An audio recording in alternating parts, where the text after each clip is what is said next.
The queen's cradle. I never should have followed her. The whispers had always warned against it. The old women who wove baskets by the river, the elders who gathered beneath the great baobab tree, even the wind that howled through the village at night, they all spoke in hushed voices about the queen. Queen was beautiful, her skin dark and smooth like polished ebony, her eyes fierce as the midday sun. She was the jewel of the kingdom, the wife of King Kofi, the mother of none. And that was the problem. The king needed an heir. The palace corridors were thick with whispers of her failure. Servants carried their words in lowered voices. She has been married for 10 years. The king grows impatient. The ancestors have closed her womb. No one dared say it aloud, but we all knew the truth. A barren queen was a doomed queen. I was but a lowly palace servant then, young and naive. I swept the halls, carried water from the well, and made sure never to speak unless spoken to. I had no place in matters of the king and queen, but fate, or perhaps something far more wicked, had other plans for me. One night when the moon hung low and red like a bleeding wound, I saw her. She moved like a shadow through the palace, a black cloak covering her from head to toe. She did not take the grand entrance, nor did she summon the guards to accompany her. She moved alone. Something inside me, perhaps foolish curiosity, perhaps something older and more dangerous, made me follow her.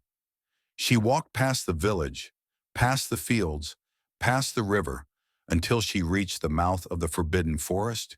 The trees there were old, their twisted roots thick like the arms of sleeping giants. It was a place none of us entered after dark. I should have turned back, but I did not. I trailed her into the darkness, my bare feet making no sound against the damp earth. The deeper we went, the colder the air became, the silence pressing down on me like a heavy blanket. Then she stopped. Before her stood the tallest iroko tree I had ever seen, its trunk stretching so high that its branches seemed to vanish into the sky. The queen knelt before it, her head bowed, her hands trembling. And then she spoke. Not in the language of our people, not in any tongue I had ever heard. It was ancient, rotten. The words slithered from her lips like dying things, twisting in the air, making my skin crawl. And then I heard it. The voice came from everywhere and nowhere. It was not of this world. It was deep, hollow, and filled with the weight of centuries. What do you seek, child of dust?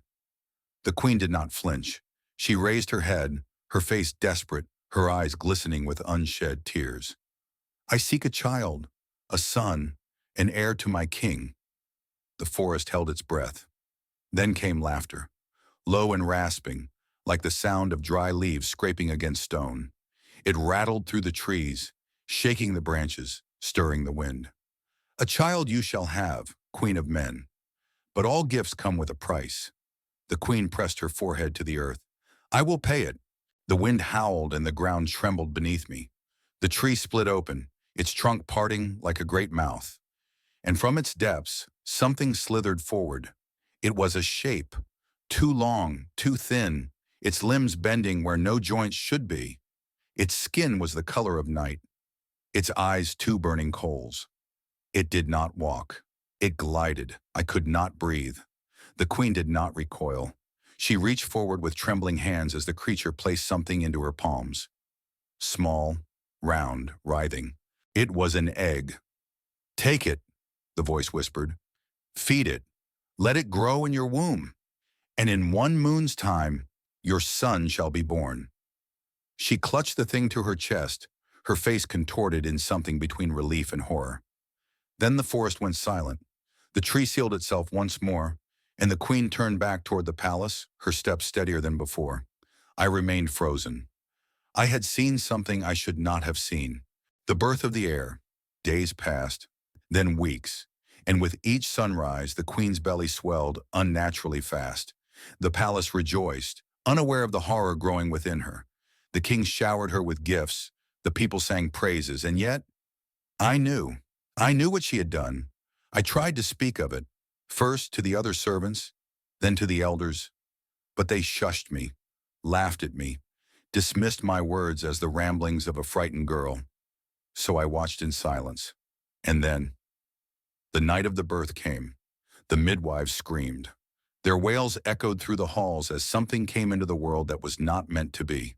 The child was a boy, but he was wrong. His skin was too dark, swallowing the light around him. His fingers were too long, his nails sharp as thorns, and his eyes, they burned red like embers in the dark. The king saw none of this. He saw only his son. He named him Kojo and declared a week of celebration.